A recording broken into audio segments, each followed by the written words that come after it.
फकीर से कौन जीत सकता। मध्य भारत के किसी गांव में एक महान फकीर रहा करता था। वह ज्ञानी होने के साथ साथ करुणाशील भी था। वह किसी से अनावश्यक भेंट भी नहीं स्वीकारता था। बड़ा ही सादगीपूर्ण जीवन था उसका। एक कक्ष के झोपड़े में वह रहता था। पूंजी के नाम पर उसके पास चंद बर्तन और 2 कंबल के अलावा कुछ भी न था। अब उन कंबलों को चाहे वस्त्र कह दो या ओढ़ना बिछोना, परंतु ओढ़ने बिछाने के नाम पर जो भी कुछ भी उसके पास था बस वही था।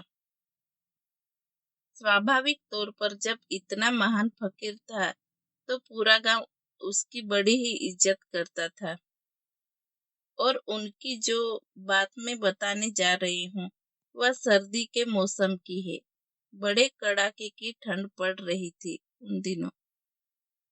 ठंड की ऐसी ही एक रात्रि को हमेशा की तरह फकीर अपने एक कंबल ओढ़े व एक बिछाए सो रहा था। अब फकीर तो वही है जो स्वयं के भरोसे जीते हैं। सो झोपड़े के दरवाजे पर साकड़ वगैरह लगाने का भी सवाल नहीं उठता था। उधर उसी समय एक भूखा चोर गांव में तफरीह निकल पड़ा। उसे अन्य कहीं घुसने में सफलता नहीं मिली, परंतु चूंकि फकीर का द्वार खुला था सो वह चोरी करने वहीं घुस गया।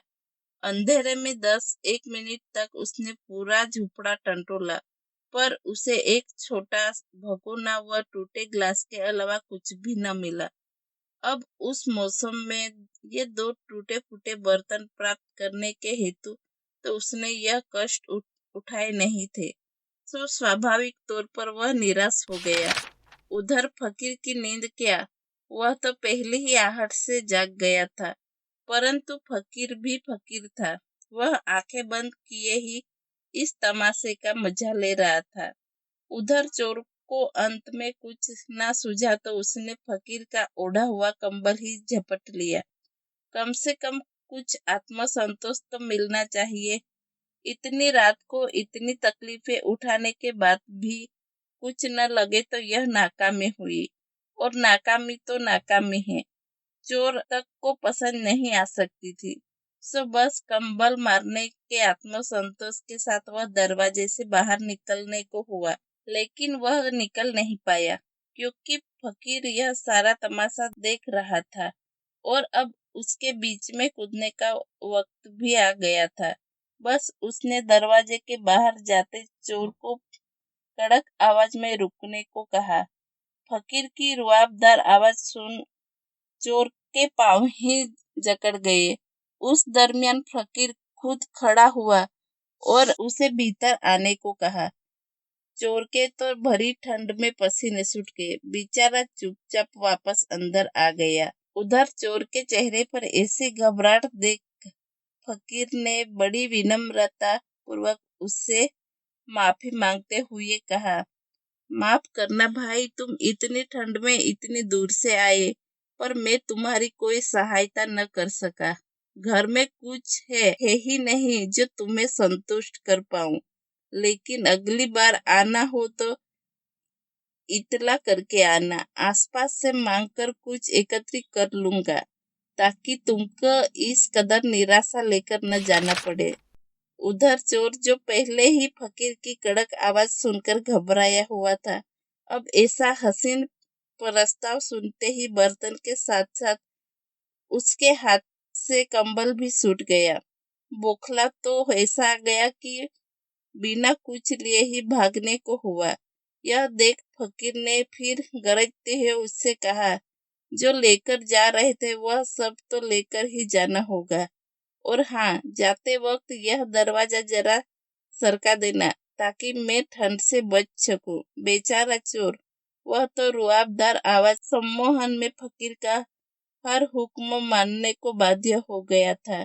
उसने वह फेंका कंबल व बर्तन फिर उठाए और जैसा ही फकीर ने कहा था दरवाजा अड़ाकर चलते बना। यहाँ तक तो सब ठीक था, पर सुबह होते होते तो वह पकड़ा भी गया। वह तो पकड़ा ही जाना था क्योंकि फकीर के कंबल से पूरा गांव परिचित था।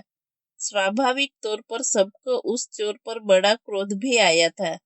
दुष्ट को चोरी करने के लिए क्या सज्जन फकीर का ही झोपड़ा मिला, बस पकड़कर उससे पंचायत में पेश कर दिया गया। पूरी पंचायत भी चोर से सख्त नाराज हो उठी। सबको मन तो कर रहा था कि फकीर के यहाँ चोरी करने वाला को तो फांसी की सजा ही दे देनी चाहिए। खैर, उधर पंचायत में चोर की सजा को लेकर बकझक चल रही थी कि उड़ते उड़ते यह खबर फकीर के पास भी पहुंची कि चोर पकड़ा गया है और पंचायत उसे सजा जल्द ही सुनाने वाली है। खबर सुनते ही फकीर दौड़ा दौड़ा पंचायत जा पहुंचा।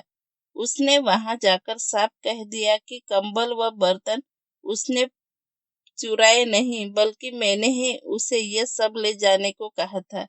यह तो बड़ा ही सज्जन व्यक्ति है, उसने तो जाते जाते मुझे ठंड न लगने लगे इस ख्याल से घर का दरवाजा तक अड़ा दिया था। खैर, फकीर के बयान के बाद पंचायत के पास चोर को सजा देने का कोई उपाय नहीं था, सो चोर को छोड़ दिया। खैर, फकीर ने बयान के बाद पंचायत के पास चोर को सजा देने का कोई उपाय नहीं बचा था, सो चोर को छोड़ दिया गया।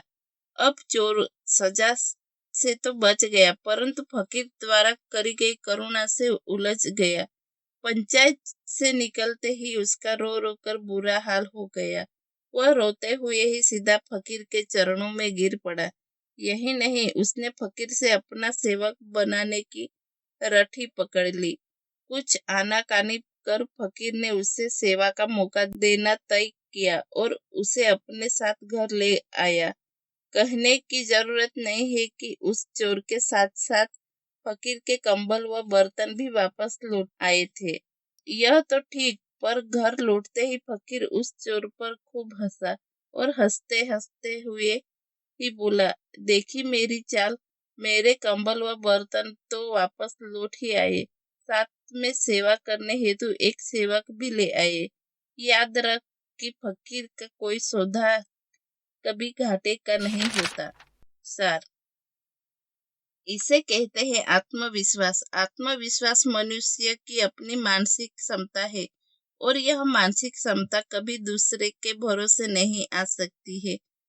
वह दूसरा कोई क्षमतावान व्यक्ति हो या कोई महान सिद्धांत, वह दूसरा फिर चाहे बड़े से बड़े धन हो या सत्ता का कोई शिखर। ध्यान रखी लोध की धन, व्यक्ति, वस्तु, विचार, धर्म या सत्ता में ऐसा कुछ भी नहीं है जो मनुष्य को आत्मविश्वास से भर सके। मनुष्य का आत्मविश्वास सिर्फ उसकी अपनी प्रतिभा के प्रति ही हो सकता है। जैसे कि उपरोक्त उदाहरण में फकीर को अपनी फकीराई पर था।